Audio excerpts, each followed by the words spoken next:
Walter Grayson sat at the counter, his shoulders hunched over a steaming cup of black coffee.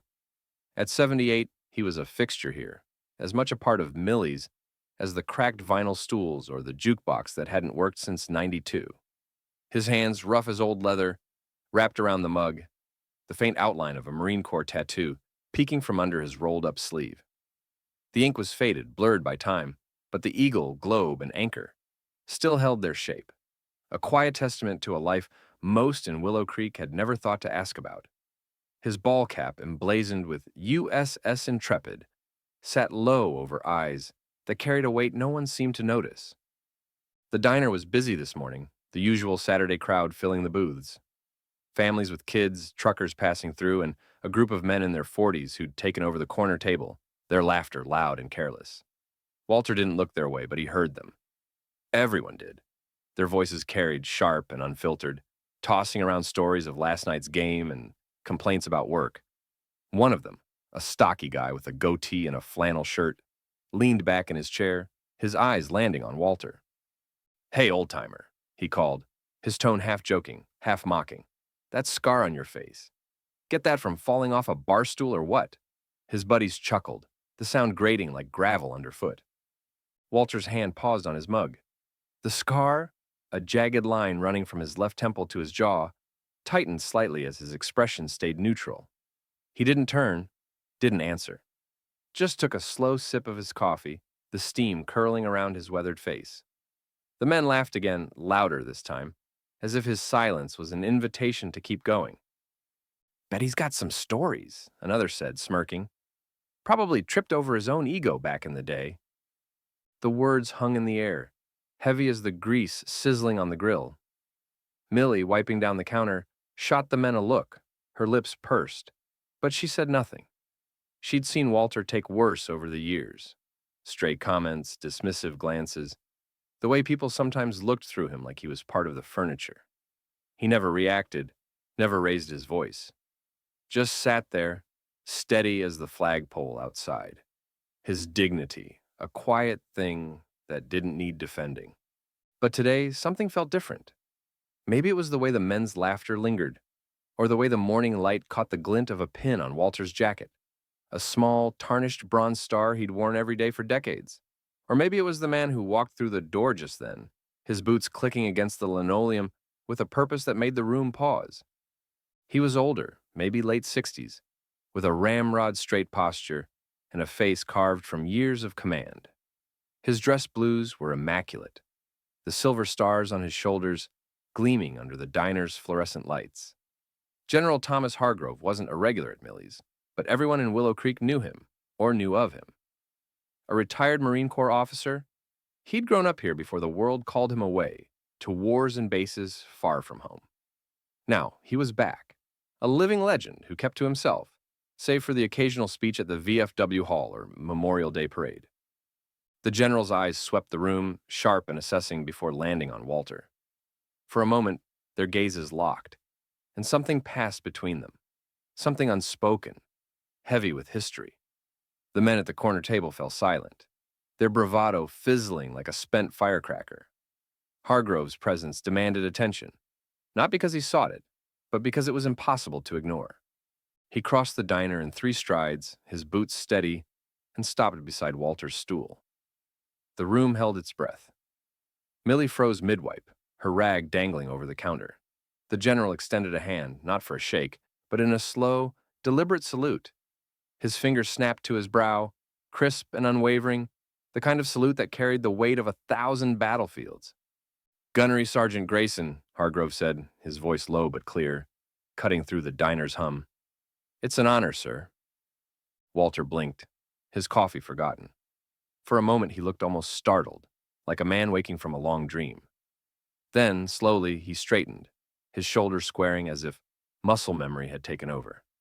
He returned the salute, his hand steady, despite the tremor that usually plagued it.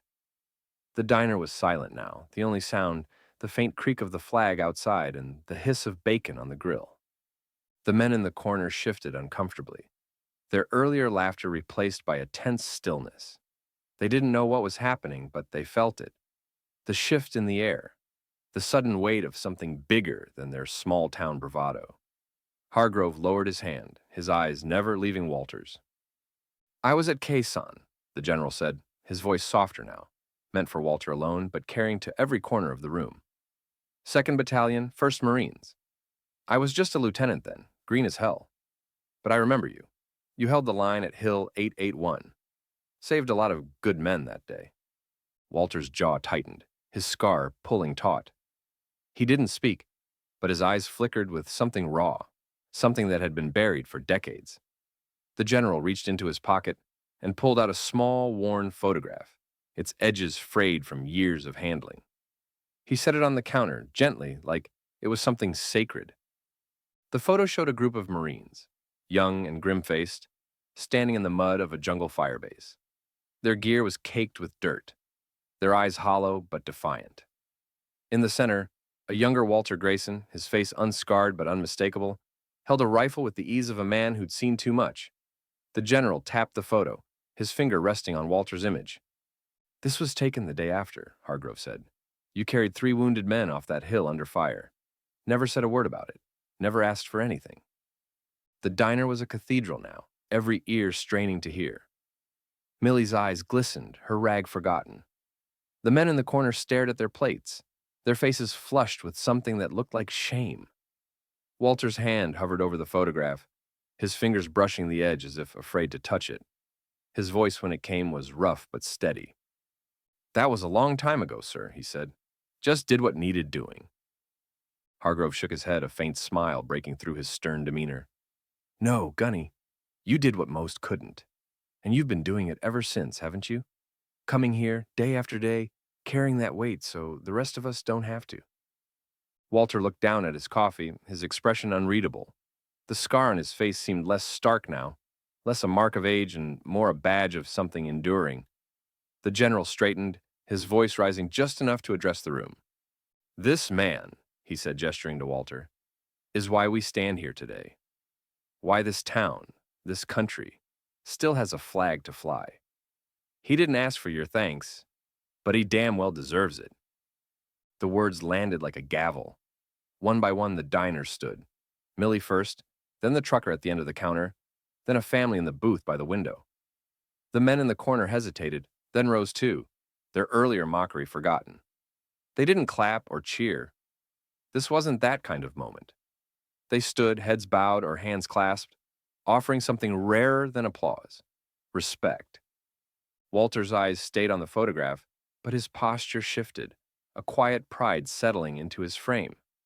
He didn't speak, didn't need to. The general placed a hand on his shoulder, a gesture as intimate as it was formal, and nodded. "I'll see you at the VFW tonight, Gunny," Hargrove said. "We're dedicating a plaque. Your name's on it." Walter nodded, his lips twitching into the faintest of smiles. "I'll be there, sir." The general turned to leave, his boots clicking again as he passed the corner table. He didn't look at the men, didn't need to. His point was made. The door swung shut behind him, the bell above it jingling softly. The diner exhaled, the hum of conversation slowly returning, but it was different now, softer, more thoughtful. Millie slid a fresh slice of pie in front of Walter, her eyes warm. "On the house, Walt?" she said, her voice catching. He nodded, his fingers brushing the photograph one last time, before slipping it into his pocket. The men in the corner didn't speak for the rest of their meal. One of them, the stocky one with the goatee, approached Walter as they left. He cleared his throat, his voice low. "Sorry about earlier, man," he said, his eyes on the floor. "Didn't know." Walter looked at him, his gaze steady but not unkind. "Not many do," he said simply. The man nodded, lingering for a moment before following his friends out. As the morning wore on, the diner settled back into its rhythm. But something had shifted. People glanced at Walter now, not with pity or curiosity, but with a quiet curiosity, as if seeing him for the first time. He sipped his coffee, his hands steady now, the bronze star pin catching the light. Outside, the flag snapped in the breeze, its colors brighter against the gray sky. The town of Willow Creek went about its day. But the story of Walter Grayson was no longer just his to carry. It belonged to them now, too. Flashback, Khe-san, 1968. The air was thick with smoke and the stench of cordite. Rain pounded the earth, turning the fire base into a sea of mud. Walter, 22 and wiry, crouched behind a sandbag wall, his M16 slick with rain. The screams of the wounded cut through the roar of artillery, and the hill, 881 South, was a chaos of fire and shadow. He didn't think about the fear, didn't let it take root. There were men down, and they weren't going to make it unless someone moved. He ran. Bullets kicked up mud around him, close enough to feel their heat. His legs burned, his lungs screamed, but he reached the first man, a kid, barely 19, his leg torn open. Walter slung him over his shoulder, staggering under the weight, and ran back to the line. Then he went again, and again. 3 times, through hell itself, until the medics took over. When it was over, the hill held. The men he'd carried lived. Walter didn't talk about it, didn't see the point. The scar came later, a shard of shrapnel from a mortar that missed his eye by an inch. He'd laughed it off then, said it made him look tougher. But the weight of that day, and all the days after, settled into his bones, a quiet burden he'd carry for 50 years. Back in the diner by noon, the story had spread. Millie told the cook, who told the delivery guy, who told the clerk at the gas station. By evening, the VFW hall was packed, more than it had been in years. Walter sat near the front, his old dress blues a little tight but still fitting, the bronze star pinned to his chest. The plaque was simple, brass with his name, etched beside others from Willow Creek who'd served. But it wasn't the plaque that mattered. It was the hands that shook his, the voices that said, "Thank you," the eyes that saw him. The general spoke briefly, his words sharp and clear, about duty and sacrifice, and the men who carried both without complaint. When he finished, the room stood again, this time with a slow, deliberate applause that felt like a promise. Walter didn't cry. Marines didn't, not in public. But his hand lingered on the photograph in his pocket, the one Hargrove had returned to him. As the crowd thinned, a young girl, maybe 10, approached him. She held a folded flag, one of those small ones they hand out at parades. Her mother stood behind her, nodding encouragingly. "My grandpa was a Marine," the girl said, her voice small but clear. "He'd want you to have this." Walter took the flag, his fingers gentle, and nodded. "Semper Fi, kid," he said, his voice thick. She smiled, and for a moment, the weight he'd carried felt lighter. The VFW hall in Willow Creek smelled of polished wood and old memories, the kind that clung to the walls alongside faded photographs and framed medals. The fluorescent lights buzzed softly, casting a warm glow over the crowd that lingered after the plaque dedication. Walter Grayson sat near the front, his dress blues stiff but familiar, the bronze star pin glinting faintly on his chest. The room was fuller than it had been in years, packed with faces both familiar and new. Townsfolk who'd heard the story of the morning at Millie's diner and come to see the man they'd overlooked for so long. Outside, the autumn air grew colder, the flag in the square snapping sharply against the evening sky, its rhythm a steady heartbeat for the town. Walter's hands rested on his knees, the folded flag from the young girl tucked carefully into his pocket beside the photograph General Hargrove had given him. He hadn't expected this. The crowd, the applause, the weight of eyes that now saw him. For decades, he'd moved through Willow Creek like a shadow, his past a private thing he carried in silence. The scar on his face, the tattoo on his arm, the pin he never removed. They were markers of a life he didn't talk about, not because he was ashamed, but because he didn't think anyone cared. Tonight, though, something had shifted. The town was listening. General Hargrove stood at the podium, his dress blues as crisp as they'd been that morning, his silver stars catching the light. He'd finished his speech, but he lingered, his eyes scanning the room, before settling on Walter again. The general's presence was a quiet command, the kind that didn't need words to hold a room. He stepped down from the podium and approached Walter, extending a hand. Not for a salute this time, but for a firm, deliberate shake. "Gunny," Hargrove said, his voice low, but carrying the same weight it had in the diner. "You've done this town proud. Always have." Walter met his gaze, his own eyes steady, despite the emotion tugging at their edges. "Just did my job, sir," he said, his voice rough but even. It was the same answer he'd given for 50 years, but tonight it felt different, like a truth that had finally found its place. The general smiled, a rare crack in his stern demeanor. "Your job changed lives, Walt. Don't forget that." He paused, then added, "You've got a place here always. Don't let anyone tell you otherwise." The words landed softly, but they carried a weight that settled into Walter's chest. He nodded, his lips pressing into a tight line, and the general stepped back, giving him space to absorb the moment. The crowd began to disperse, some heading for the refreshment table, others lingering to talk in hushed tones. A few approached Walter, old-timers from the VFW, a couple of kids with questions about the Marines, a woman who said her father had served in Vietnam and never talked about it either. Each conversation was brief, respectful, but they added up, like stones building a wall against the loneliness that had crept into Walter's days.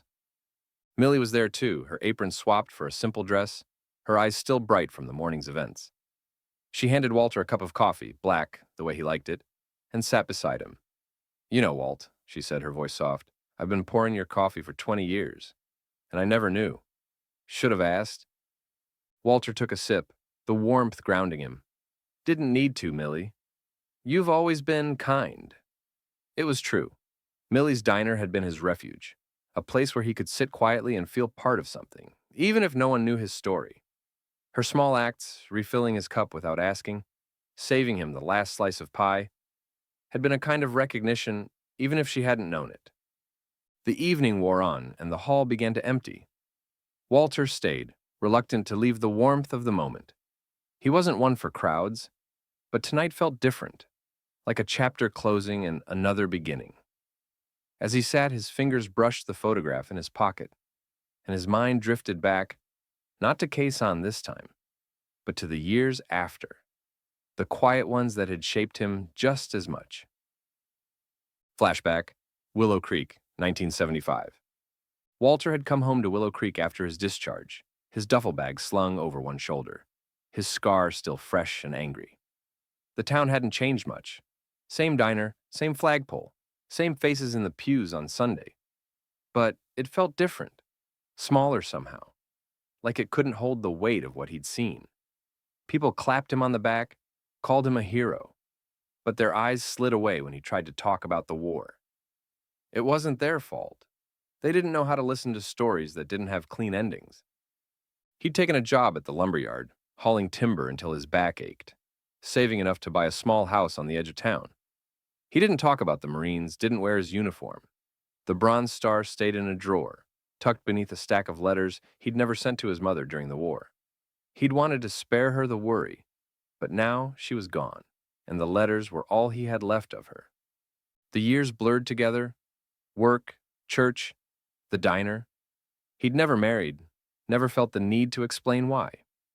There'd been a girl once, before Vietnam, but she'd moved on while he was overseas, and he didn't blame her. Life moved on, and Walter let it.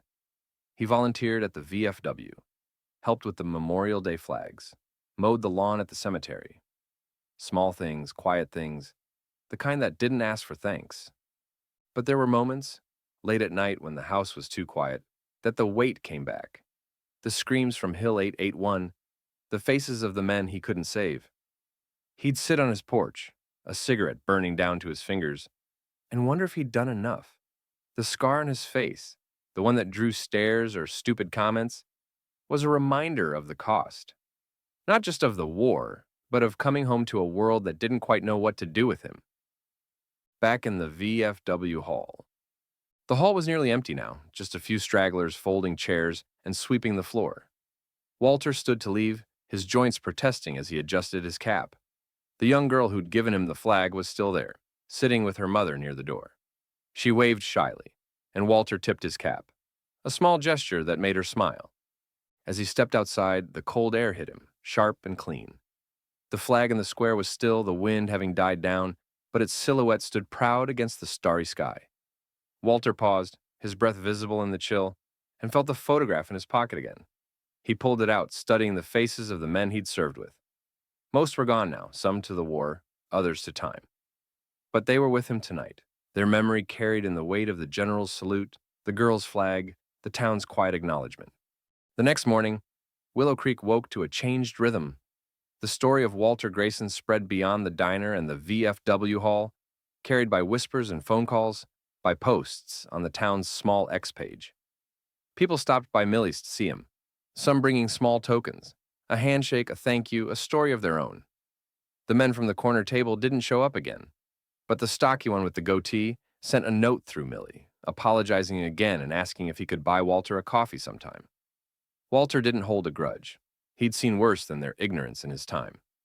By week's end, the town council met to discuss a new project, a small memorial in the square. Nothing grand, just a bench with a plaque for Willow Creek's veterans, Walter's name among them. It wasn't his idea, but he didn't fight it. When they asked him to speak at the groundbreaking, he agreed, though he kept his remarks short. "I'm no hero," he said that day, standing by the flagpole, his voice steady despite the crowd. "Just a man who did his job. But if this bench helps you remember the ones who didn't come home, or the ones still carrying the war, that's enough for me." The crowd clapped, not loudly, but with a sincerity that warmed the autumn air. The bench was simple, its plaque etched with names that spanned wars and decades. Walter sat on it after the ceremony, his hands resting on the cool metal, and watched the town move around him. Kids played in the square, their laughter sharp and bright. An old man tipped his hat as he passed. Millie brought him a coffee, even though they were nowhere near the diner. "You're going to have to start charging me for these," Walter said, a rare grin tugging at his lips. Millie laughed. "Not a chance, Walt. You've earned every cup." The bench became a fixture, a place where people stopped to talk, to reflect, to remember. Veterans from other wars started showing up, sharing stories they'd kept quiet for years. The town listened, and Willow Creek began to feel like a place where the past wasn't just a shadow, but a foundation. Walter didn't change much. He still came to Millie's every morning, still wore his cap and his pin, still carried the photograph and the flag. But his shoulders were a little straighter, his eyes a little brighter. The scar on his face, once a mark of dismissal, became a badge of quiet pride. He'd never sought recognition, but now that it had come, he carried it with the same dignity he'd carried everything else. One evening, as the sun dipped low and painted the square gold, the young girl from the VFW hall ran up to him, her mother trailing behind. She held out a drawing, a crayon sketch of a Marine in dress blues, a flag in the background. "It's you," she said, beaming. Walter took the drawing, his fingers careful not to smudge it. "Looks better than me," he said, his voice soft. The girl giggled, and her mother smiled, her eyes saying what words didn't need to.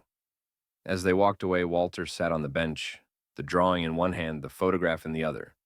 The flag above him snapped once in a sudden breeze, and for the first time in years, he felt at peace. Not because the war was gone, it never would be, but because he wasn't carrying it alone anymore. This is the conclusion of Walter Grayson's story, a testament to the power of small acts of compassion and the enduring strength of those who serve quietly. In Willow Creek, a town like so many others, one man's past became a bridge to a better future, reminding us all to look closer, to listen harder, to honor the unseen.